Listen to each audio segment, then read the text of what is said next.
नमस्कार, मैं हूँ चीनू। लाउड इंडिया टीवी में स्वागत है और हमारे साथ जुड़ चुके हैं वरिष्ठ पत्रकार अभिलाष अवस्थी जी।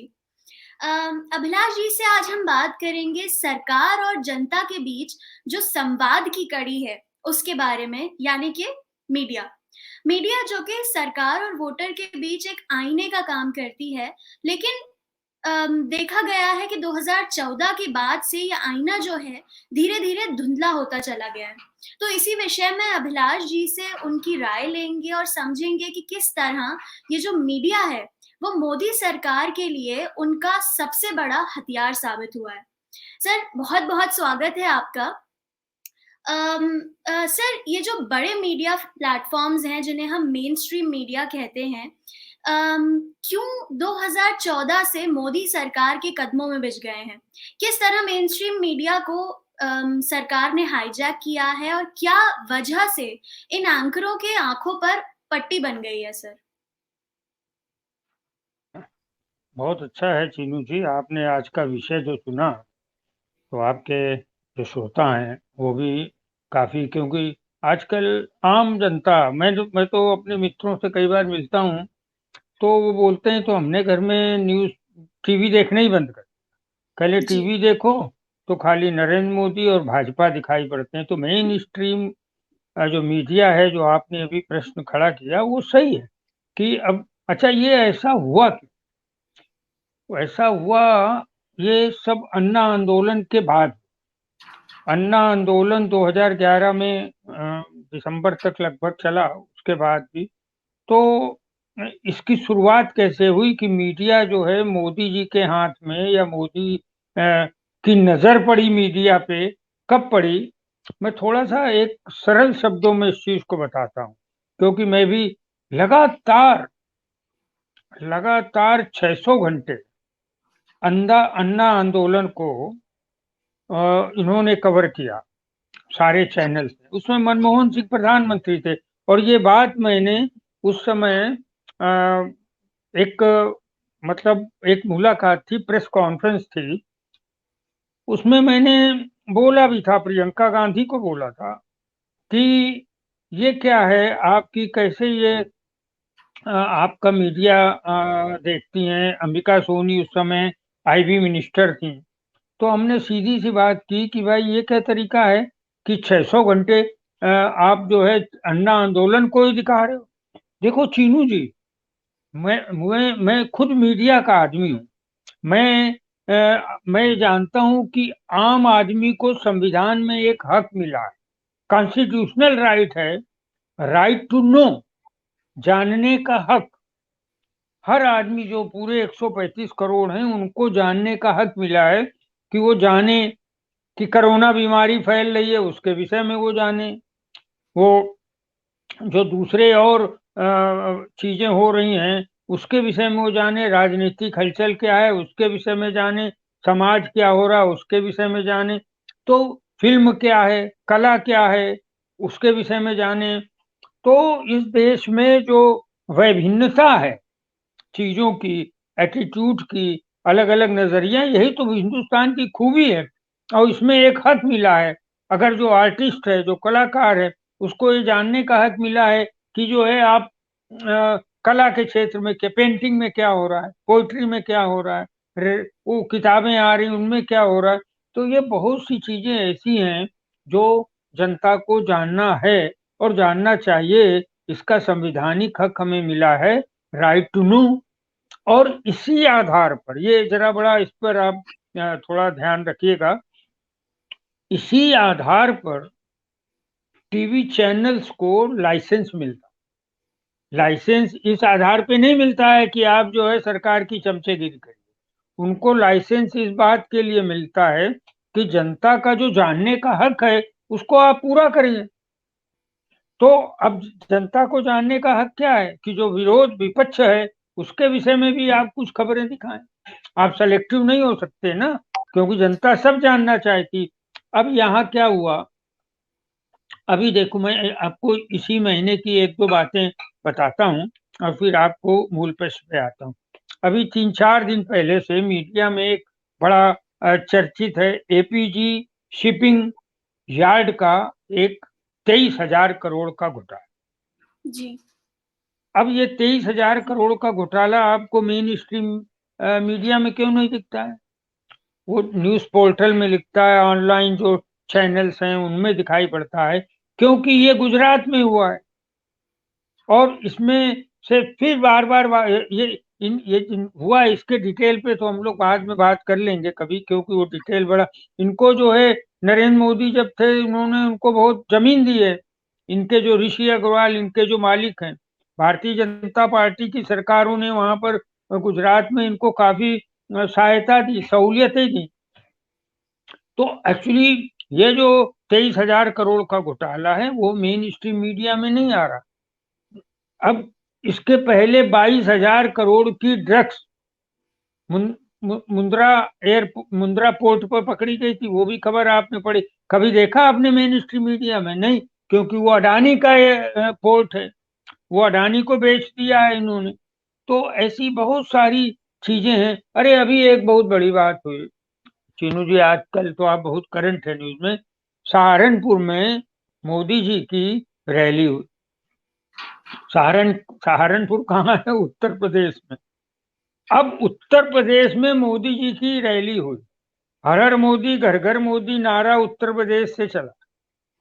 और वहां क्या हुआ कि हरियाणा से, अब इतनी हालत बुरी है मोदी जी, भाजपा के, अमित शाह, इन लोगों की, कि उनके लिए, उनको सुनने के लिए भीड़ ही नहीं आ रही है। तो हरियाणा से 300 बसें खट्टर सरकार ने वहां से भेजी कि आप जाओ सहारनपुर में, जाओ भाई, लेके आदमी औरतें वहां पर जाके बैठो मोदी जी की सभा में, मालूम तो पड़े। अब बोले चुनाव है यूपी में, हरियाणा में कोई चुनाव नहीं है। यूपी के लोगों को लाकर सहारनपुर में सुनाया गया है ताकि जनता ये समझे। और मोदी जी का जो मीडिया है, मेन स्ट्रीम मीडिया, वो दिखाए, देखिए इतनी भीड़ है, और मोदी जी, वो नहीं दिखाता है कि खाली कुर्सियां कितनी हैं। ये पहली बार ऐसा हो रहा है कि मोदी जी, अमित शाह, योगी जी, इन लोग कम से कम कुर्सियां मंगा रहे हैं, उनमें भी आधे से ज्यादा खाली बैठे। तो वो ये मामला आया कैसे? हरियाणा वाला 300 बसों में लोगों को भर के सहारनपुर की रैली में लाया गया, ये मामला सामने कैसे आया? जब वो बसों, प्राइवेट बसें थी, तो उन लोगों को पैसा नहीं इन लोगों ने दी, वहां के अधिकारियों ने, हरियाणा के और यहाँ की भारतीय जनता पार्टी की इकाई ने, उन्होंने टोल तक का, जो टोल नाके से निकलते थे, वो पेमेंट भी बस के ड्राइवरों ने किया, उनका भी पैसा नहीं दिया। तो फिर उन लोगों ने इस पर विरोध किया, तब ये राज खुला। ऐसे ही कितने, अब मेन स्ट्रीम मीडिया में इनको बोलना चाहिए कि भाई आप सहारनपुर की रैली में भी यूपी में लोग सुनने नहीं आ रहे हैं, बाहर से आप मंगाते हो, हरियाणा से लोगों को बुलाते हो। अभी पिछले दिनों एक भारतीय जनता पार्टी की प्रवक्ता हैं रुचि पाठक, जो भाजपा युवा मोर्चे, उन्होंने एक बड़े पागलपन की, मतलब महिला है इसलिए मैं पागलपन शब्द वापस लेता हूं, उन्होंने बड़ी मतलब वही मूर्खता की बात की। संबित पात्रा का स्वरूप बन गई, मतलब संबित पात्रा की महिला संस्करण बन के वो बोलती हैं कि हिंदुस्तान की आजादी 99 साल के लिए। अब बताइए, इस बात को मेन स्ट्रीम मीडिया को उठाना चाहिए। मोदी जी से सवाल करो ना कि भाई आपका पदाधिकारी बोल रहा है कि 99 साल के लिए आजादी मिली, कुछ तो आप बोलो। मगर ना तो नड्डा बोलने को तैयार है, ना अमित शाह बोलने को तैयार है। तो ये सारी चीजें जो हैं, कुल मिलाकर इन्होंने, मेन स्ट्रीम मीडिया ने आज जो है जानने के हक को, आम जनता के जानने को हक पे कुठाराघात किया है। आम जनता बहुत कुछ जानना चाहती, वो आप दिखाते ही नहीं।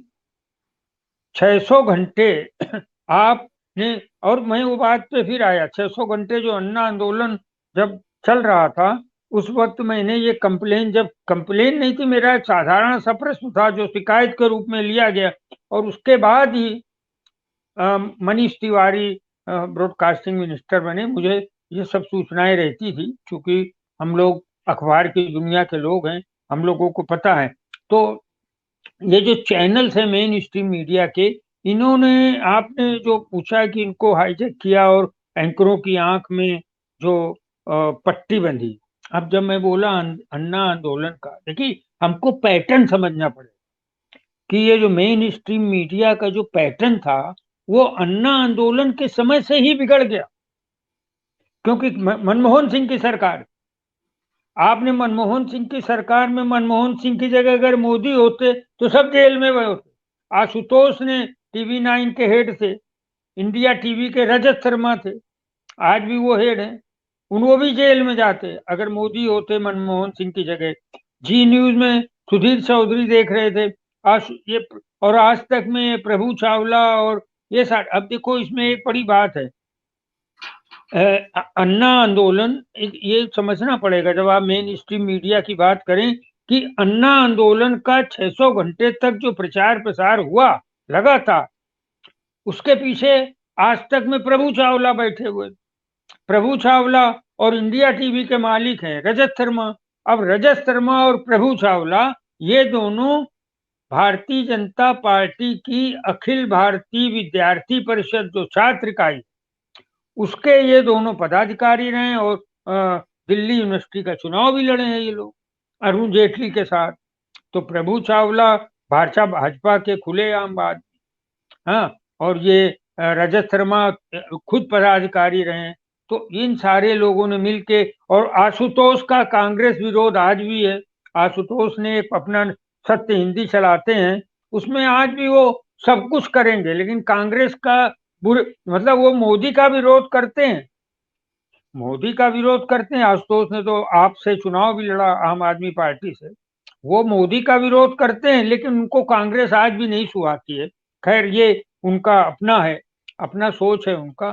तो कुल मिलाकर जो उस समय मैं उसी 600 घंटे पर बोल रहा हूँ, क्योंकि जड़ में वही 600 घंटे अन्ना आंदोलन वाले। अब मोदी जी ने उस समय मुख्यमंत्री थे, मोदी जी ने बैठे बैठे वहां देखा यार गुजरात में कि यार ये तो 600 घंटे से छाए हुए हैं।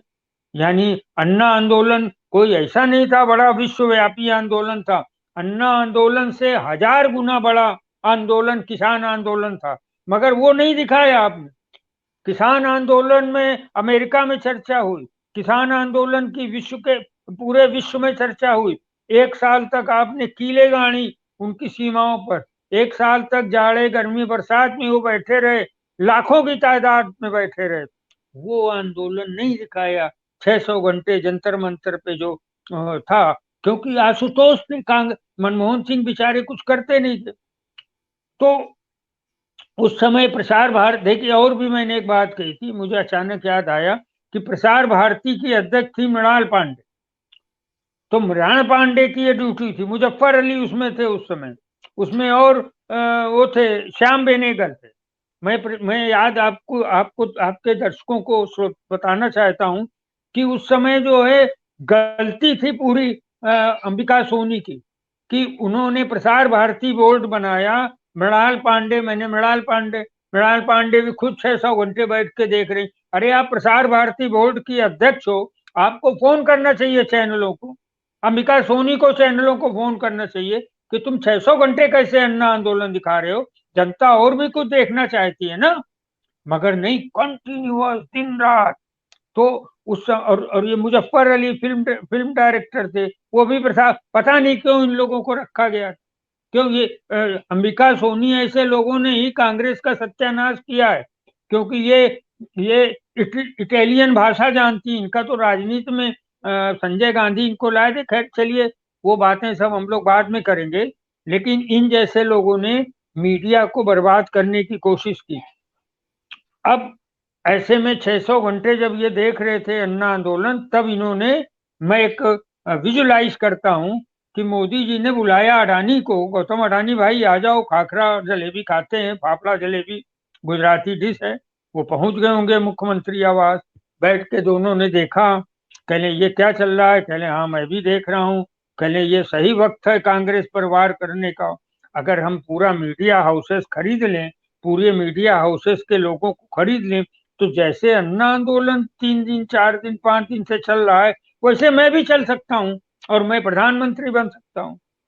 अब ये बात मोदी के दिमाग में क्लिक हुई। अब लेना देना, गौतम अडानी को तो लाइसेंस चाहिए, कोटा चाहिए, परमिट चाहिए, लोन चाहिए, अपना लोन का एनपीए माफ कराना है, जितनी सरकार से सुविधा चाहिए। ओ गौतम अडानी की यह सुई होगी, मुकेश अंबानी की यह सुई होगी। और उसके बाद से इन्होंने चैनलों को रुक करने की कोशिश की, अपने अभियान समिति के, भाजपा अभियान समिति के नेता बने, और उसके बाद इन्होंने चैनलों को मतलब पिन पॉइंट पर बात किया, पिन पॉइंट पर मोदी ने हथौड़ी चलाई कि चैनल के मालिकों को खरीदो। और चैनल के मालिकों को कैसे खरीदा जा सकता? चैनल के मालिकों को खरीदने के लिए उनको विज्ञापन दो। तो उनको विज्ञापन दिए इन्होंने, मतलब पहले तो गुजरात सरकार के दिए, क्योंकि तब प्रधानमंत्री थे नहीं। फिर इनसे दिलवाए रामदेव से, रामदेव ने भी भारतीय जनता पार्टी के पैसों के विज्ञापन दिए अपने पतंजलि को। तो इस तरीके से इन्होंने मीडिया को अपने चक्रव्यूह में फांसने की कोशिश की, उनको पैसे उन तक पहुंचा के। और जब 14 में इनकी सरकार बनी, तब तो पूछिए ही नहीं। 14 में ये नींव पड़ गई थी, और अंबानी अडानी, और उसके बाद इन्होंने चुनाव जीता। और चुनाव जीतने के बाद क्या हुआ? वो तो मीडिया खरीदने, मीडिया को गुलाम बनाया, मीडिया को इन्होंने गुलाम बनाया। अब मीडिया को, अब ये अभी अंजना ओम कश्यप हैं, और सुधीर चौधरी, और रजत शर्मा, और वो अमन अरोड़ा, है ना, इनको ऐसा लगता है ये सुबह भारतीय जनता पार्टी और आरएसएस के कपड़े धो के आते। मैं अपनी भाषा को यूं ही बोलना चाहता हूँ, मैं खुद मीडिया का आदमी हूँ। ऐसा लगता है आरएसएस के जूते सुबह पॉलिश करता है अमन अरोड़ा, और सुबह सुधीर चौधरी जो है आरएसएस की लाठी में जो है तेल लगाता है, और सुबह जो है अपने बगल में जो भारतीय जनता पार्टी का, उसके घर के बगल में जो भाजपा का कार्यालय होगा, वहां जाके झाड़ू लगाता होगा सुधीर चौधरी और अंजना ओम कश्यप। और वो श्वेता सिंह न तो पत्रकार है न कुछ है, उसको, वो बेअकल लड़की है, वो पत्रकार बन के बैठी है, और उसको सिर्फ मोदी का और नवनीत लेपन, मोदी को मक्खन। तो ये मेन स्ट्रीम मीडिया में पत्रकार भी नहीं है। जो पत्रकार थे उनके तो आप पीछे पड़ गए, पुण्य प्रसून वाजपेयी, उनके तो पीछे पड़ गए आप। और उनको आप एबीपी न्यूज, थोड़ा देखो यहाँ पर आपने बड़ी अच्छी बात कही है, मैं जरा एबीपी न्यूज पर थोड़ी बात करूंगा। एबीपी न्यूज जो है वो थोड़ा सा अलग था। आनंद बाजार पत्रिका उन्होंने स्टार न्यूज से खरीदा था। उसमें सुबह अभिसार शर्मा 10 से 11 एक बड़ी खबर देते, उसके बाद शाम को 10 बजे से 10 तक आता था पुण्य प्रसून वाजपेयी का। और बहुत सारे मित्र, मिलिंद खांडेकर वगैरह, हमारे सब दोस्त हैं ये लोग। अब सबसे पहले एबीपी को इन्होंने, वो कलकत्ता के आनंद बाजार पत्रिका का हेड ऑफिस, उन्होंने उनको कंट्रोल करने की कोशिश की। मुझे मालूम है उस समय स्मृति ईरानी शायद सूचना प्रसारण मंत्री थी, तो 10 से 11 के बीच में जो पुण्य प्रसून वाजपेयी का दस्तक आता था वो ब्लर करने लगा, उसमें डिस्टरबेंस दिखाने, इतने इतने गिरे हुए लोग थे। मतलब वो बदला इस छोटेपन से लेते हैं, जैसे बच्चे नहीं है कि तुमने मेरा पेन चुराया है तो मैं तुम्हारी रबर उठा के, इरेजर उठा के चोरी कर ली। तो तुमने जो है मोदी जी के खिलाफ बोल रहे तो मैं 10 से 11 ब्लर करके कार्यक्रम दिखाया। तो इन्होंने बहुत सारे लोगों को निकाला, अभिसार शर्मा को नौकरी से निकाला, पुण्य प्रसून वाजपेयी को। बोलिए कहाँ की नीति है? मोदी जी का आप चरण यापन करो, मोदी जी के जूते चप्पल में पॉलिश करो, तो आप पत्रकार हो। इसके अलावा आप कोई पत्रकार नहीं इस देश में। जिन पत्रकारों ने ये चरण वंदना करनी बंद कर दी, वो अब देखिए जबरदस्ती का। आप बताओ ना, आप आप बताइए कि हरियाणा से 300 बसें मंगाई है मोदी ने, मोदी की रैली के लिए, जिसमें जनता भर के आई है, और उसका मोदी, भारतीय जनता पार्टी पैसे नहीं दे रही, ना यूपी की भाजपा दे रही है ना हरियाणा की भाजपा, वो ड्राइवर और मालिक खड़े। बताओ ना, ये न्यूज नहीं है क्या? आपको बहुत छोटी न्यूज। अगर संसद में नरेंद्र मोदी चीखते हैं 2 दिन लगातार लोकसभा और राज्यसभा में कि कांग्रेस ने अरे देश का सत्यानाश कर दिया। कांग्रेस ने मजदूरों को भेजा महाराष्ट्र से, तो महाराष्ट्र में भी उद्धव ठाकरे की सरकार है, शिवसेना और एनसीपी की और कांग्रेस की। तो उन्हें लगता हमारा, अरे हम लोग गवाह हैं। मुझे मालूम है बांद्रा में, मुझे मेरी बेटी चूंकि डॉक्टर है, मुझे निकलने नहीं दे रही थी घर से, कोरोना का काल था। मेरे तमाम मित्र लोग आए, हम लोग जाके बांद्रा में, वहां पर भारतीय जनता पार्टी का बाबा सिद्दीकी वहां खड़ा हुआ था, उसका बेटा भी एमएलए है जीशान सिद्दीकी, वो वहां खड़ा था। उसने कहा चीख चीख के, आप लोग मत जाओ, हम आपको खाना दे रहे हैं, हम आपको रहने की जगह दे रहे हैं। मीडिया से बोला, आप चैनल के लोग थे कि कल वो अफवाह फैला दी कि ट्रेन जा रही है वहां पर आ जाओ, तो पता नहीं कहाँ वहां बांद्रा में बहुत सारे लोग इकट्ठा हो गए। तब ये आपका जो गुल्लू है अमीश देवगन है ना, तब ये बोलता है कि वो बगल में मस्जिद बनी है, कल मस्जिद के लोग निकल के आए वहां पर, एक उसको नया ध्रुवीकरण देने का उसने काम किया। आपको क्या लगता है इस देश में, इस देश में इस देश में जब भी देशद्रोह के मुकदमे लगेंगे तो ये अमीश देवगन, सुधीर चौधरी, अंजना ओम कश्यप, श्वेता सिंह, अमन चोपड़ा, ये सारे लोग जो हैं कभी न कभी कोई न कोई जो सरकार क्योंकि देशद्रोह है यार। आप पाकिस्तान से हिंदुस्तान के लोगों को डराते हो, ये देशद्रोह नहीं है। हम घर में बैठ, तुम चीन पे क्यों नहीं डिस्कस करते हो? चीन पे बताओ ना कि कितनी जमीन उसने कब्जा कर ली। हम तब भी चाहते हैं चीन के मुद्दे पर हम देश के सारे लोग प्रधानमंत्री के साथ हैं, पाकिस्तान के मुद्दे, लेकिन आप पाकिस्तान से भारत वालों को डराते ही एंकर इस टाइप के हैं। तो मैं जो है मैं चाहता हूं कि आप इस ढंग से मीडिया पे ऐसे प्रश्न उठाकर, आपने अच्छा, तो मीडिया का ये जो चरण वंदना है ये बहुत ही निकृष्ट है। और ऐसे जो हमें तो लग रहा है जो आप जैसे युवा पत्रकार आ रहे हैं जो सीखेंगे, वो क्या सीखेंगे कि जो भी प्रधानमंत्री बने उसका उसकी आप बूट बूट पॉलिश करो, मक्खनबाजी शब्द हटा दीजिए। वर्तमान मीडिया तो कर रही है बूट पॉलिश, नरेंद्र मोदी की बूट पॉलिश होती है। रजत शर्मा क्या है? रजत शर्मा इंडिया टीवी जब शुरू किया था तब ये भागता था ऐसे ही इधर से उधर, मैं जानता हूँ इसको लखनऊ में। और उसके बाद इस आदमी ने, चूंकि मुख्य रूप से तो वो आरएसएस का आदमी है, रजत शर्मा अखिल भारतीय विद्यार्थी परिषद का नेता था और दिल्ली विश्वविद्यालय का चुनाव लड़ा था। ये बात मैं दोबारा बोल रहा हूँ कि मीडिया पर आरएसएस और भाजपा ने कब्जा किया 2014 के बाद और 2014 के पहले। और मैं बोलता हूं अंबिका सोनी ऐसे लोगों की गलती थी जिन्होंने ये होने दिया, वरना, और मृणाल पांडे जो बड़ी एडिटर हैं हमारे, हम मिले हैं उनसे, उन्होंने ये होने दिया, उनकी गलती है। श्याम बेनेगल की गलती है, मुजफ्फर अली की गलती है, राजीव गांधी के दोस्त सुमन दुबे थे, उनकी गलती है। इन लोगों ने गलती करके पूरे देश में मीडिया का जो वातावरण उस समय उन्होंने, मोदी जी ने बिगाड़ने की शुरू की, आशुतोष ने बिगाड़ने की शुरू की, इन्होंने शुरू किया, सुभाष गोयल को क्या, ये चल के हम आगे आगे हम लोग इस पर बात करेंगे। अगले आपका ये प्रश्न आएंगे कि ये अडानी, अंबानी, सुभाष गोयल, रजत शर्मा, ये कैसे गुलगुले इनको मिलते हैं, कैसे बटर खाने को रोज मिल रहा है, राजयोग चल रहा है, मोदी जी नोटों के बंडल कैसे पहुंचाते हैं वहां। मैं तो साहस के साथ बोल रहा हूँ ना कि कैसे, मैं भी एडिटर रहा हूँ 4-5 अखबारों में, मैं भी एक चैनल का महाराष्ट्र हेड रहा हूँ, मुझे भी पता है, मुझे भी संघर्ष करना पड़ता था अपनी खबरों के लिए, मालिकों के साथ क्या होता था मुझे पता है। तो जिस ढंग से चैनलों में हजार, अब उत्तर प्रदेश के विज्ञापन देखो, आप देखो उत्तर प्रदेश के विज्ञापन बंबई में क्यों छपवाते हो भाई?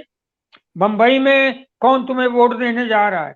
और लाखों करोड़ के, हजारों करोड़ के विज्ञापन, 3-4 करोड़ के विज्ञापन नवभारत टाइम्स को, नवभारत को और तमाम अखबारों को तुम देते हो।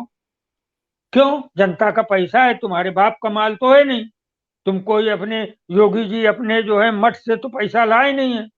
योगी जी ने कहा जनता का पैसा है बांटो। और नवनीत सहगल जो सूचना विभाग का हेड है, मैं जानता हूँ इसको, बहुत अच्छे से जानता हूँ, आईएएस है। और जब अखिलेश दास स्टील मिनिस्टर थे तब ये इधर से उधर क्या करता था, मैं गवाह हूँ। तब हाथ जोड़ के खड़ा होता था मेरे सामने, मुझे ये भी पता है, मैं साहस के साथ बोल रहा हूँ। ये एक नंबर के भ्रष्टाचारी लोग हैं। इन्होंने टाइम मैगजीन में योगी के विषय में छपवाया, कितने पैसे खर्च किए जनता के। ये लोग विज्ञापन दे रहे हैं अखबारों को कि भाई आपका ये मतलब कोई भी अखबार है, हमका इसलिए नाम लेंगे, सब एडिटर मेरे दोस्त हैं। मान लो कोई XYZ टाइम्स है कि भाई हम आपको 20 करोड़ का ऐड दे रहे हैं, नवनीत सहगल जो सूचना विभाग के हेड है 20 करोड़ के ऐड दे रहे हैं, तो हमें भी तो कुछ दलाली दो। तो 20 करोड़ का चेक तो गया होगा गवर्नमेंट का, मगर उनको 1 करोड़ दलाली विज्ञापन देने की मिल गई होगी। इसकी भी आगे सरकारें बदलेंगी तो इसकी भी जांच होगी। सरकार बदलना तो निश्चित है, क्योंकि अब मेन स्ट्रीम मीडिया ये सब नहीं कर सकती। तो मैं आपसे यही बोल रहा हूँ कि मेन स्ट्रीम मीडिया, जो आपका प्रश्न था कि एंकर एंकरों की आंख में पट्टी बंधी है, एंकरों के आंख में ये जो 2,000 रुपए के नोट की पट्टी बनी है, उस पट्टी, इनके घरों में पैसे पहुंचते हैं, इनके जो है कैश पैसे पहुंचते हैं सैलरी के अलावा पैसे पहुंचते हैं इन लोगों के पास। ये इसकी भी जांच आगे जब 2024 में सरकार बदलेगी तब कोई साहसी व्यक्ति आए और आप जैसे पत्रकार लोग आवाज उठाएं तो फिर इनका स्वरूप बदलेगा, ऐसा मुझे थोड़ा भरोसा है। चीनू जी। सर, आपने अपनी बात में दो उद्योगपतियों का जिक्र किया, अंबानी और अडानी जी, जिनका कई प्रमुख मीडिया ग्रुप्स में निवेश है। सर, क्या ये कहना सही होगा कि देश में मीडिया को कंट्रोल करने में मोदी जी से ज्यादा, मोदी सरकार से ज्यादा इन उद्योगपतियों का हाथ है? बिल्कुल है। इसका जो है, देखिए आपको बताएं कैसे। आपने जो प्रश्न किया तो मुझे कुछ चीजें स्ट्राइक करती हैं कि जियो मोबाइल आया था, आप भी शायद खरीदे होंगे उस समय, सब बच्चे लोग उस समय खरीदे। उस समय तो आप मतलब बच्ची रहे होंगे, अभी भी बच्चे युवा पत्रकार हैं आप। तो उस समय जियो का जब MTNL है, सरकारी संचार विभाग, सरकारी फोन का जो केंद्र है, वो सरकारी फोन जो है वो MTNL देता है। BSNL जो है संचार विभाग का है। तो आप सरकारी फोन को बेचेंगे कि जियो का फोन बेचेंगे, ये बड़ी बात है ना। मगर मोदी जी ने मुकेश अंबानी के जियो फोन का विज्ञापन किया। ये इस ढंग से जो इन्होंने वो किया, और साथ में क्या किया कि अडानी जी को, अब इनका देखिए, ये लोग क्यों इनको तो मोदी जी ने बोला है खरीदने के लिए ना। 200 के ऊपर चैनल जो हैं वो मुकेश अंबानी के पास हैं। अडानी ने बहुत सारे चैनल खरीद रखे हैं। सुभाष गोयल जो जी न्यूज के मालिक हैं, वो क्या, वो भी दिवालिया हो गए थे सुभाष। देखो कितनी शर्म की बात है कि एक व्यक्ति दिवालिया हुआ था। वो मीडिया का पहला एक ऐसा वो एक था, ग्रुप था जो दूरदर्शन के अलावा जो उन्होंने सब शुरू किया था, सीरियस बनाना ये। तो मैं उसके लिए सुभाष गोयल का बड़ा, मैं उनको अच्छी दृष्टि से देखता, एक रिस्पेक्टेबल मेरी थी कि एक रिस्पेक्टेबल, मैं मिला भी उनसे कई बार हूँ। तो मगर बाद में क्या हुआ कि आप तो मोदी जी, अब सुभाष गोयल को, सुभाष गोयल से क्यों, सुभाष गोयल की चिढ़न क्या है, मैं वो भी थोड़ा बताते चलता। सुभाष गोयल जी के मालिक हैं, और उसमें जो उनके जो एडिटर हैं सुधीर चौधरी, इन्होंने नवीन, देखिए आपकी बात से, नवीन जिंदल जो कांग्रेस के उस समय वो थे, मेंबर ऑफ पार्लियामेंट थे, उनसे 100 करोड़ की घूस, कोई ऐसा मामला था जिसमें 100 करोड़ की घूस मांगी, एक ये थे और उनके साथ एक और पत्रकार गया था। और नवीन जिंदल ने वो पूरे कमरे को उन्होंने सब कर लिया था, रिकॉर्डिंग कर ली थी वो कर, और वो रिकॉर्डिंग उन्होंने जब ब्लैकमेल करने लगे जी टीवी वाले, सुधीर चौधरी, यही जो आज भी है आज भी हेड बना है जी न्यूज का। उसको जेल हुई, तिहाड़ पहुंचा वो, इसलिए उसका नाम तिहाड़ी बोलते हैं। सुधीर चौधरी की जगह सुधीर तिहाड़ी बोलते हैं, क्योंकि तिहाड़ जेल से होके आया। तो वो दोनों तिहाड़ जेल पहुंचे। और उस समय दिल्ली की पुलिस ने सुभाष गोयल को भी जांच के लिए बुलाया। ये तो सुभाष गोयल यही है ना, ये तो मनमोहन सिंह के पास जाने के लिए तरसते थे। ये तो उस समय जो है कांग्रेस सरकार की मक्खनबाजी करते थे कि हमें किसी, लेकिन बाद में जब ये हुआ कि इनका 100 करोड़ का ये पकड़ा गया, तो वो खिलाफ में हो गए। उनको भी मोदी ने अपने यहाँ पकड़ ली, अपने यहाँ भर्ती कर लिया। ये भर्ती है मोदी जी की। और दूसरा, रजत शर्मा का भी मैं याद दिलाऊं, आपके श्रोताओं को बताता चलूं कि रजत शर्मा एक बार विदेश से आए थे और उनके पास कुछ सामान था। आमतौर पे कोई भी आता है हम लोग जो है जब भी हम लोग आगे बढ़ते हैं, आगे जाते हैं, फ्लाइट से उतरते हैं, तो सामान की चेकिंग होती है। तो उनके सामान की चेकिंग होने लगी, तो उन्होंने कहा मैं इंडिया टीवी का मालिक और ये और वो। उसके बाद मालूम पड़ा कि उनको 2-3 घंटे रोका गया। तो इससे उनको बड़ी चिढ़न हो गई और वो फिर मोदी की भर्ती में, वो तो ऑलरेडी थे ही अखिल भारतीय विद्यार्थी परिषद की, तो सुभाष गोयल दिवालिया हो गए। और उसके बाद इन्होंने मोदी जी ने, भाई उनकी मदद है, मोदी जी तो राजा हैं, जिल्ले इलाही हैं, बादशाह हैं, सरकार हैं। अब इनके पास तो अब पीएम केयर फंड का ही लाखों करोड़ रुपया है। हालांकि उस समय कोरोना नहीं था जब ये दिवालिया हुए थे सुभाष गोयल। और उन्होंने अपने शेयर होल्डर से माफी भी मांगी कि भाई हमसे गलतियां हुई होंगी कुछ बिजनेस चलाने अलाने में। तो इन्होंने सुभाष गोयल ने को की मदद की और फिर से जी टीवी को स्टेब्लिश करने की। मोदी जी ने कहाँ से मदद की, अब ये तो बताएंगे नहीं। विज्ञापन दिए और रामदेव के विज्ञापन दिलवाए, फला से कुछ करोड़, सैकड़ों करोड़ पहुंचा दिए। तो ये कंट्रोल करते हैं मोदी जी। अडानी, अंबानी, सुभाष गोयल, रजत शर्मा के माध्यम से इन्होंने पूरी मीडिया को अपना अपना बूट पॉलिश मीडिया बनाया। देखो, गोदी मीडिया भी कहना गलत है। हालांकि मुझे शर्म आती है, मैं मीडिया का आदमी। वो बोलते हैं गोदी मीडिया, कुछ बोलते हैं बिकाऊ मीडिया, कुछ बोलते हैं ये। मैं तो बोलता हूँ इसका नाम होना चाहिए बूट पॉलिश मीडिया। ये सुबह शाम बूट पॉलिश करते हैं और कुछ नहीं करते हैं। अब ये मुकेश अंबानी, अब इसमें फायदा क्या लेते हैं, देखिए आप। ये ये जो किसान आंदोलन हुआ, क्यों हुआ? 3 कानून बने।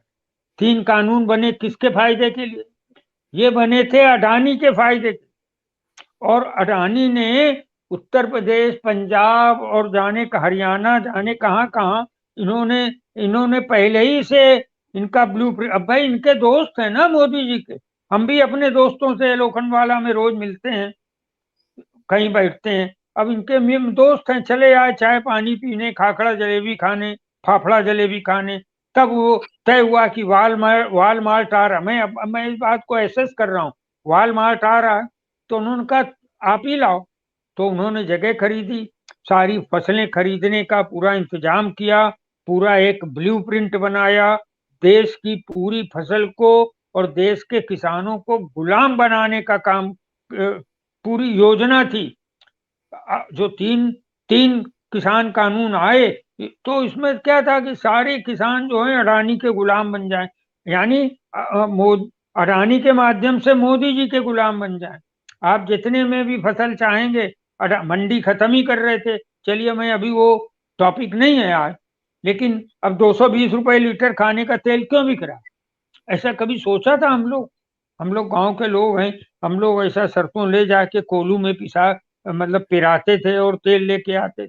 हम लोगों ने वो तेल का समय देखा है, संयुक्त परिवार में रहे हैं। भाव तो कभी मालूम नहीं हुआ, लेकिन ये 220 रुपए लीटर क्यों बिक रहा है? क्योंकि अडानी बनाता है। खाने का तेल सबसे ज्यादा अडानी बनाता है। अब यहाँ पर 2-3 चीजें हैं। रजत शर्मा को भी फायदा मिला। रजत शर्मा को क्या फायदा मिला कि वो एनके सिंह थे, ब्रॉडकास्टिंग जो एक लोग की एक जो चैनल्स के जो एक एसोसिएशन है, उसके अध्यक्ष थे एनके सिंह। तो एनके सिंह को हटा के ये ब्रॉडकास्टिंग एसोसिएशन के अध्यक्ष बने। उसके बाद रजत शर्मा इसके क्रिकेट कंट्रोल बोर्ड दिल्ली के भी अध्यक्ष बने जेटली के बाद। तो ये सारी चीजें इन लोग इसलिए करते हैं कि इससे इनडायरेक्टली और डायरेक्टली इनको बहुत सारे फंडिंग का लाभ होता है और लाखों करोड़ों रुपए के इनको वो मिल रहे हैं, ऐड मिल रहे हैं सब सारे लोगों को। तो चैनल ने ऑर्डर किया और कुछ है भी। अब अंजना ओम कश्यप या इनकी बात तो ऐसे सुनते हैं जैसे इनका जन्म ही हुआ है सिर्फ मोदी जी की जो है रक्षा करने के लिए, मोदी जी को बचाने के लिए। इतने इश्यूज अब उत्तर प्रदेश में भारतीय जनता पार्टी, अभी किसी ने बताया कि जो इनका सारा मैटर हुआ मोदी जी के इनका पंजाब में चन्नी का जो मैटर था उसको इन्होंने कैसे दिखाया? ऐसे दिखाया जैसे पूरा का पूरा पंजाब जो है देशद्रोही है। उत्तर प्रदेश में कुछ होता है तो उन्हें लगता है पूरे चैनल को लगता है पूरा का पूरा पंजाब, पूरा उत्तर प्रदेश। ये इन चैनलों को मालूम नहीं है। इन चैनलों ने अभी देश में तुमने अन्ना आंदोलन कवर किया ना। अन्ना आंदोलन ने प्रधानमंत्री मनमोहन सिंह के खिलाफ किया था ना, कांग्रेस की यानी यूपीए गवर्नमेंट के खिलाफ आंदोलन किया था। तुम लोगों ने अंजना, श्वेता और सुधीर चौधरी, अमन चोपड़ा और वो आपका नया पंटर नया विकास दुबे आया है, कहाँ ड्रग लाओ ये लाओ, वो अर्नब गोस्वामी हैं, वो 200-250 करोड़ रुपए लेके वो भारतीय जनता पार्टी के सांसद का चैनल चला रहा है। कुछ कहो तो पीछे पड़ जाएगा। अभी वो भी जेल में रह के आया, जब से जेल में गया तब से चुप बैठा है। तो इन लोग एक ये सुपारी चैनल है, ये मोदी जी और भाजपा से सुपारी लेते हैं और उसके बाद दूसरे अब अखिलेश यादव के पीछे पड़े, अब प्रियंका गांधी के पीछे पड़े। अरे दिखाओ अंजना ओम कश्यप, सुधीर तिहाड़ी, तुम दिखाओ, अमन चोपड़ा बताओ कि तुम्हारे असम के मुख्यमंत्री ने राहुल गांधी के लिए क्या कहा है। 3-4 दिन पहले पूछा है राहुल गांधी से कि तुम बताओ कि तुम्हें कैसे मालूम कि तुम्हारे पिता राजीव गांधी हैं।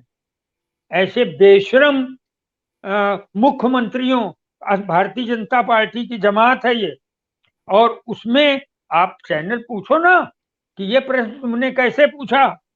अब मोदी जी से ये प्रश्न किया जाए, हम नहीं चाहे, हम भारतीय संस्कृति के आदमी हैं। हम ये जो मोदी चैनल, मोदी के एंकर और गोदी मीडिया और इन सबके हम लोग आदमी नहीं हैं।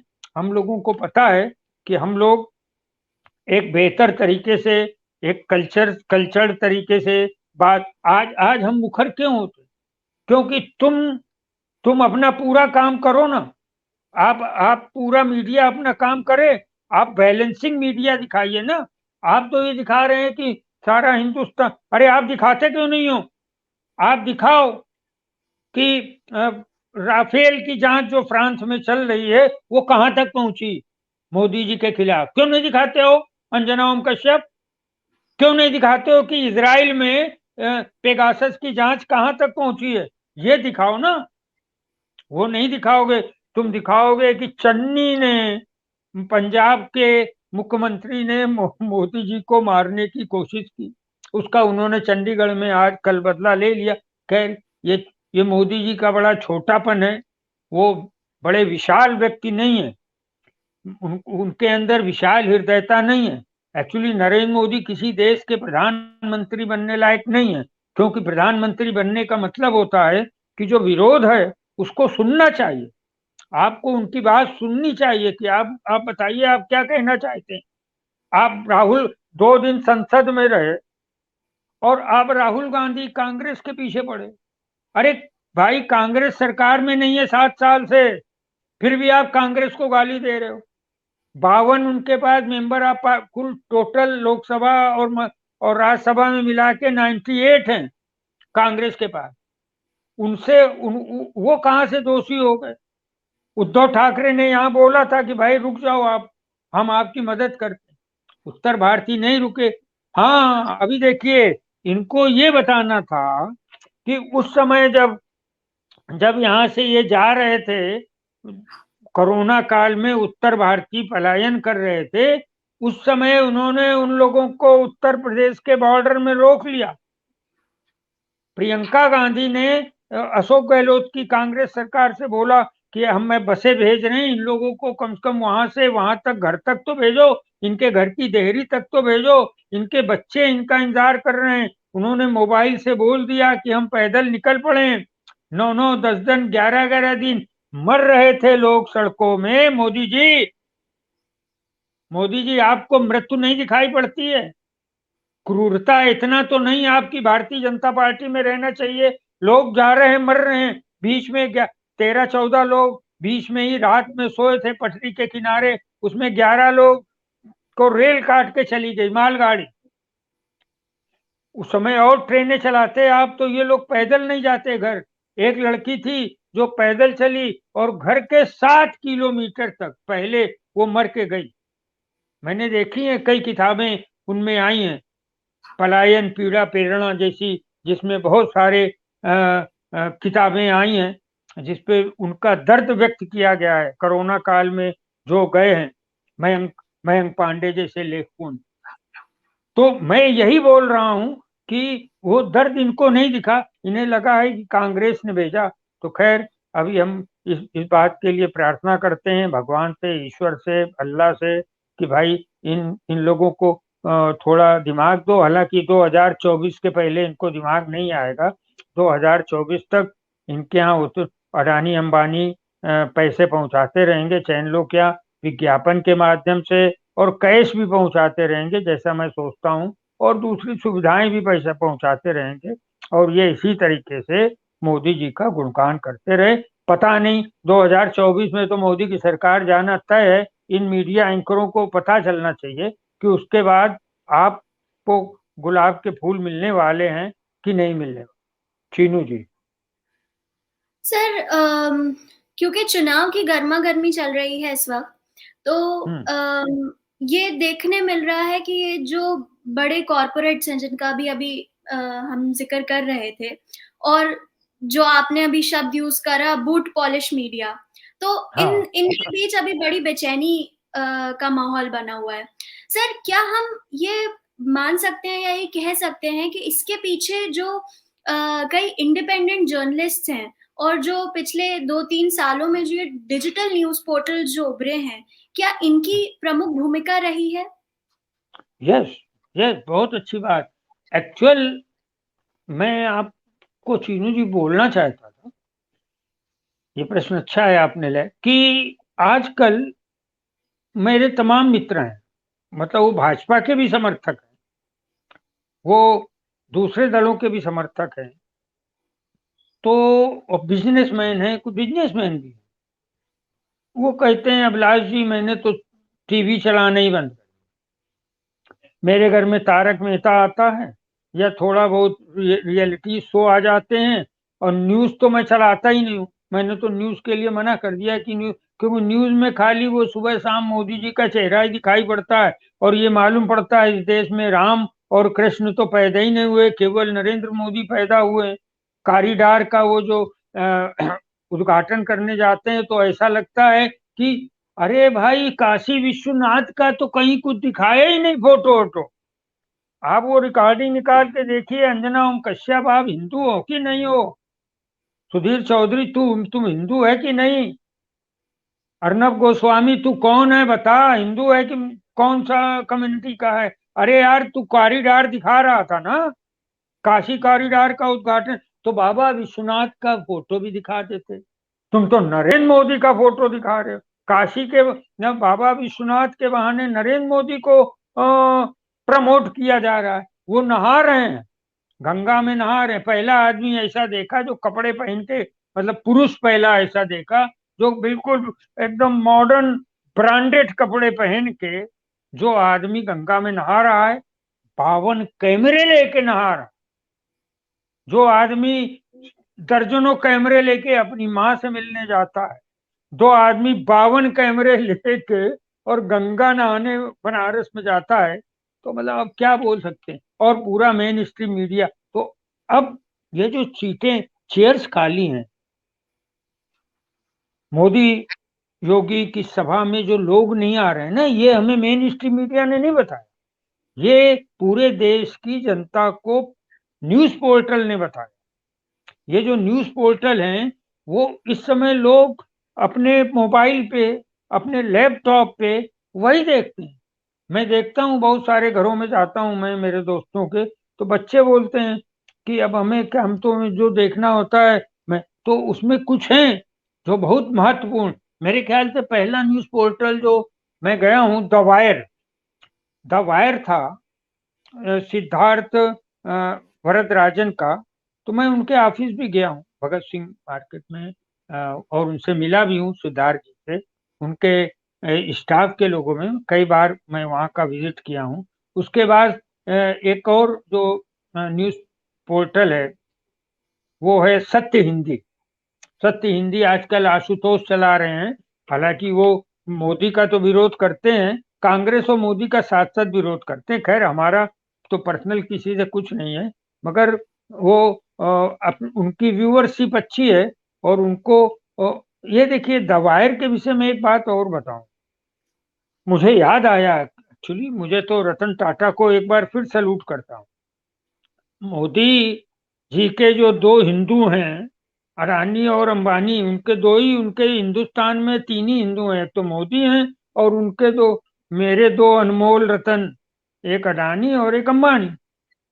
अडानी अंबानी ने कभी ये न्यूज पोर्टल को कुछ मदद ही नहीं किया, तो मोदी बूट पॉलिश मीडिया तैयार करें। अच्छा हुआ चीनू जी, हमने और आपने मिलकर आज एक नया नाम दिया, हो सकता महीने भर के में ये जो है पॉपुलर हो जाएगा कि बूट पॉलिश मीडिया। अभी सत्य हिंदी में भी, उसमें मैं बोल रहा था रतन टाटा का, कि इन्होंने 1.5 करोड़ रुपया वायर को बुला के, बाप रे बताओ, मोदी जी के प्रधानमंत्री रहते हुए। और अगर कोई उद्योगपति उनके विरोधी चैनल को पैसे दे तो मोदी तो मार डाले, उसको मार डाले, मतलब मुहावरे में बोल रहा हूँ, मोदी तो उसके ईडी वीडी सब लगा दें। मगर सिद्धार्थ वरदराजन का जो वायर था उसको 1.5 करोड़ दिया। आप रतन टाटा को हाथ लगाने वाला इस देश में उसका क्या हाल होगा, उन्हें पता है। रतन टाटा ने इस देश में व्यापार को समाज से और राष्ट्र प्रेम से जोड़कर रखा। ये हमेशा, रतन टाटा पे कितनी किताबें लिखी गई, अडानी अंबानी पे कुछ लिखा गया? एक किताब नहीं लिखी गई, एक पोस्टर जनता नहीं। ये तो शोषक है, ये तो इतनी इतनी महंगे सामान बेचते हैं। इनका तो काम ही है जल्दी जल्दी पैसा बटोरो भारत से। 2024 तक मोदी की सरकार है। अंबानी ने तो 300 एकड़ का एक बंगला लंदन में बनवाया। अभी जब ये आया था ना, कोरोना की सेकंड फेज आई थी ना, तो अंबानी और अडानी दोनों के परिवार लंदन रहने चले गए, दोनों ने वहां बंगले बनवा लिए। अब उसमें कितने राजनीतिज्ञों के लिए भी बेडरूम बनवाए हैं या ड्राइंग रूम बनवाए हैं, ये तो बाद में पता चले। तुम्हें मैं पूछना चाहता हूँ, अचानक जो बातें याद आती हैं, संबित पात्रा जी और अंजना ओम कश्यप जी, तुमको रॉबर्ट वाड्रा के घर लंदन में दिखाई पड़ते हैं जो है ही नहीं। तुमने पूरी मीडिया लगा दी कि रॉबर्ट वाड्रा का घर उस गली में है, गली नंबर इतना, कोई मिला, ढूंढे नहीं मिला। जरा अंबानी का भी बंगला पूछो कि कहाँ बना है, कितने एकड़ में बना है, अडानी का कितने एकड़ में बना है। अंबानी की कृपा पे देखो, ये जो मैं फिर बात याद आई बीच में, कि मुकेश अंबानी के भाई हैं अनिल अंबानी, दिवालिया हो गए। इन्होंने, मोदी जी ने मतलब ठेका ले रखा है, जो गुजरात के जो उद्योगपति हैं, कि भाई 4.5 लाख करोड़ इन्होंने अडानी का एनपीए माफ कर दिया। वाह वाह, मेरा पैसा है। हम लोग जो है 100 रुपए किलो मटर खरीदते हैं, देख कितनी खरीदें कितनी नहीं खरीदें ये सोचते हैं, और तुम 4.5 लाख करोड़ माफ कर देते हो। अपने लिए 8,000 करोड़ के 2 विमान खरीदते हो हमारे पैसे से, और हम महंगाई की मार झेल लें। तो ये जो इस ढंग से इन्होंने किया है, तो मैं जिस पॉइंट पे था कि इन्होंने अडानी और अंबानी को डेवलप करने में, तो सत्य हिंदी इन्होंने पहले तो वायर को भेजा, इन्होंने 1.5 लाख 1.5 करोड़ रुपया। तो मुझे लगा रतन टाटा ने बड़ा अच्छा काम किया। और फिर सत्य हिंदी में आशुतोष के भी अच्छे व्यूअर बन रहे हैं। लोग थोड़े थोड़े पैसे डालते हैं, 50, 60, 100, 200 उनकी व्यूअरशिप के लिए डालते हैं। तो सत्य हिंदी भी काफी डेवलप हो रहा है, जो सूचना पहुंचा रहा है। एक न्यूज नशा है विनीता यादव का। अब विनीता यादव एबीपी न्यूज में थी, बहुत सुलझी हुई एक पत्रकार हैं, आपकी तरह युवा पत्रकार हैं। और उन्होंने न्यूज नशा करके एक पोर्टल चलाया और इतना पॉपुलर हो गया, 5 लाख से ज्यादा उसकी व्यूअरशिप हो। आज जो है वो उनका काफी नाम है, और उनके माध्यम से हमें सही सूचनाएं मिलती हैं, हमको का मतलब जनता को। उसी तरीके से इनको सत्य हिंदी एक और है, अचानक फिर याद आया, 4 PM है संजय शर्मा का, उत्तर प्रदेश के संजय शर्मा युवा हैं। वो तो सुबह से सुबह 6-7 बजे ही पहला वो डाल देते हैं कि आज योगी का इतना घाटा हो गया, आज भाजपा कहाँ जा रही है, आज ये हो रहा है। तो वो संजय शर्मा है। और एक और है, मैं वो नाम भी ले रहा हूँ, लाउड इंडिया टीवी। ये संतोष भारती और डॉक्टर फौजी आरशी, इन लोगों ने मैंने देखा लाउड इंडिया बहुत छोटे से प्रारंभ होते होते होते आज जो है पूरे देश में उसकी व्यूअरशिप बढ़ चुकी, और लोग पसंद करते हैं। संतोष भारती खुद में एक बड़े पत्रकार रहे हैं, देश के जाने माने पत्रकार हैं, हम सब लोग उनका बड़ा सम्मान भी करते हैं। संतोष भारती मेंबर ऑफ पार्लियामेंट रहे हैं। उनकी एक किताब इन दिनों में पढ़ रहा हूँ, वीपी सिंह, सोनिया गांधी, चंद्रशेखर और मैं, संतोष भारती की लिखी हुई किताब ये मैं पढ़ रहा हूँ, और मैं प्रशंसक हूँ। बड़े अच्छे राइटर हैं, चौथी दुनिया जैसे बड़े अखबारों के संपादक रहे, हम लोग से सीनियर हैं, सम्मानी हैं। और अब देखिए पुण्य प्रसून वाजपेयी भी, ये 4-5 जो हमने बताए आपको, ये लोग की वजह से पूरा देश जानता है कि आप उत्तर प्रदेश में आपके कैंडिडेट्स की जमानतें जब्त हो रही भारतीय जनता पार्टी।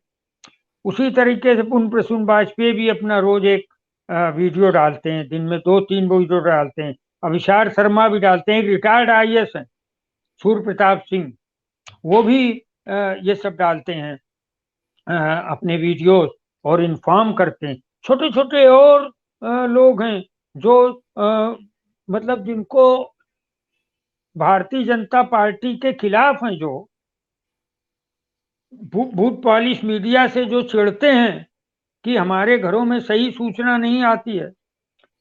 अब देखो क्या है, इन लोगों को बताना चाहिए, इन लोगों को ये बताना चाहिए कि जो आप अनाज दे रहे हो, 5 किलो गेहूं और 1 किलो जो चावल दे रहे हो, उसमें कितना गंदा चावल दे रहे हो, कैसा 5 किलो अनाज कैसा खराब दे रहे हो।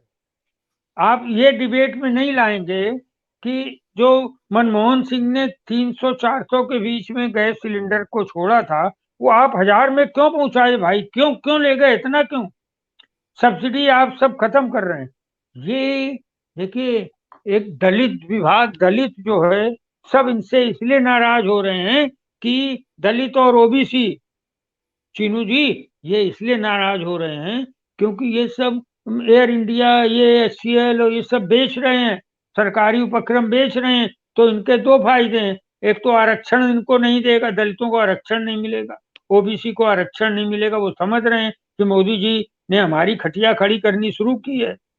उसी तरह अब पेंशन से भी ये बचेंगे, क्योंकि एयर इंडिया से रिटायर होने वाले तो पेंशन पाते हैं, हमारे कई लोग पहचान।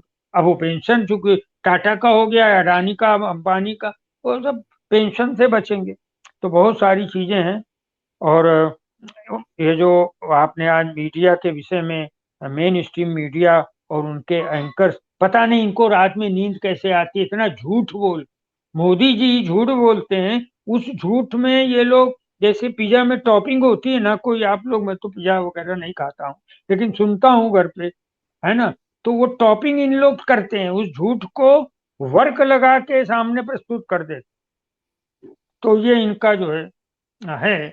और इस ढंग से ये जो मीडिया है मोदी में हो चुका है, मोदी जी ने खरीद लिया है।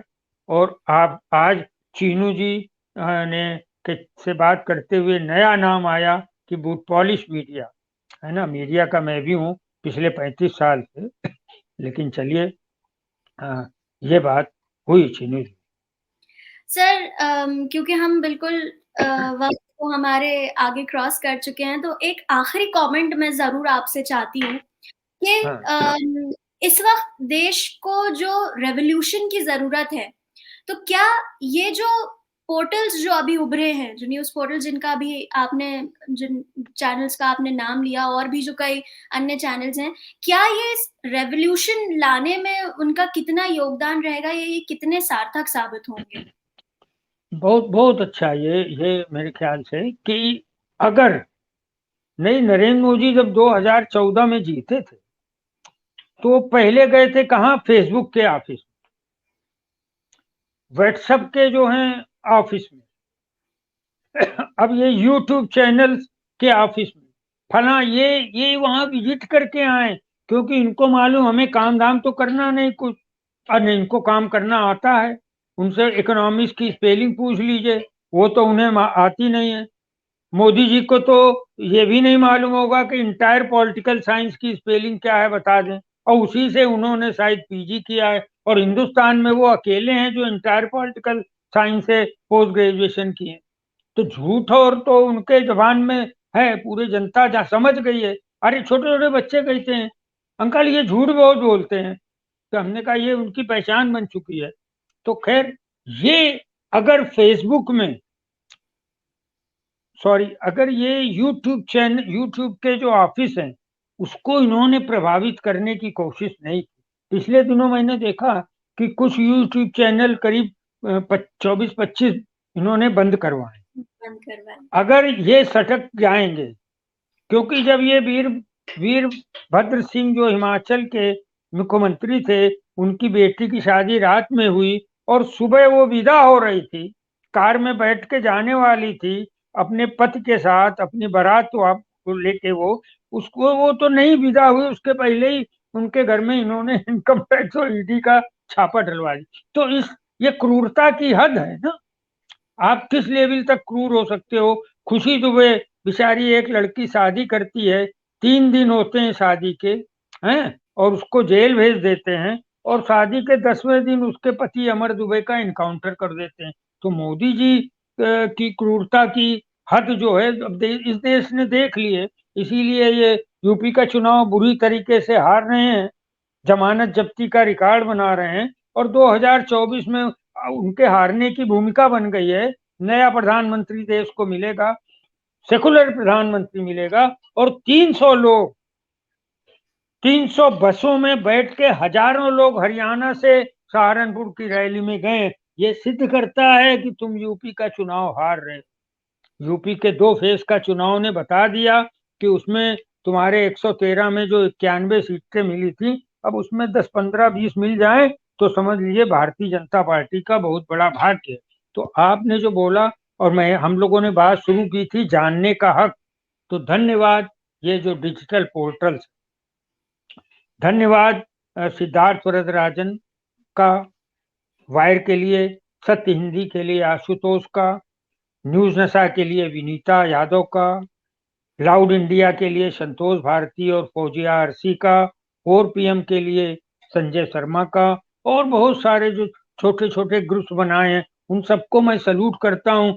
कम से कम देश की जनता के साथ आप ईमान, और बड़े अच्छे से वो बोलते हैं भाई, आशुतोष बोलते हैं, उनके लोग बोलते हैं कि आप हमें आर्थिक सहयोग करो, तो हम भी कहीं के मेंबर हैं। वो सब बताने की जरूरत नहीं है। तो देश की जनता उनको आर्थिक सहयोग भी कर रही है, और जो इस रिवॉल्यूशन की जरूरत है वो ये प्लेटफॉर्म वो लोग शुरू कर चुके हैं, बनस्पत के, कि वो एक तरफा नहीं हो।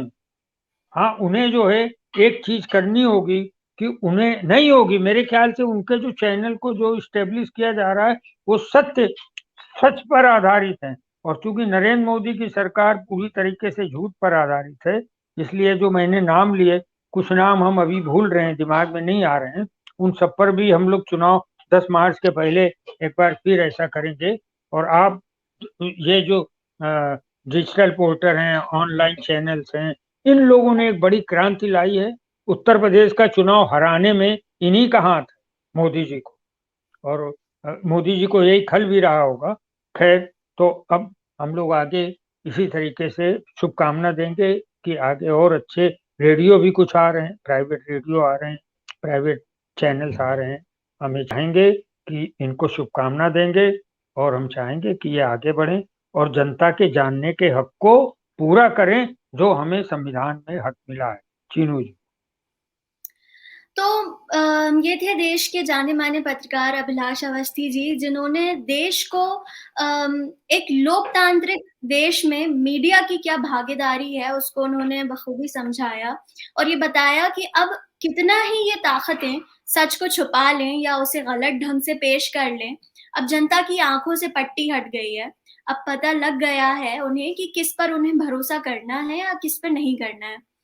मैं अभिलाष सर का और उनकी पत्रकारिता को तहे दिल से धन्यवाद देती हूँ, जो हम जैसे युवा नौजवानों के लिए एक इंस्पिरेशन है। इसी के साथ मैं लाउड इंडिया टीवी के भी सभी दर्शकों को धन्यवाद दूँगी, जो हम पर विश्वास रखते हैं और लगातार हमारा प्रोत्साहन करते हैं। तो सभी लोगों को धन्यवाद, अभिलाष सर को धन्यवाद। हम लोग दोबारा फिर कल मिलेंगे। नमस्कार। बिल्कुल, बिल्कुल। धन्यवाद। नमस्कार।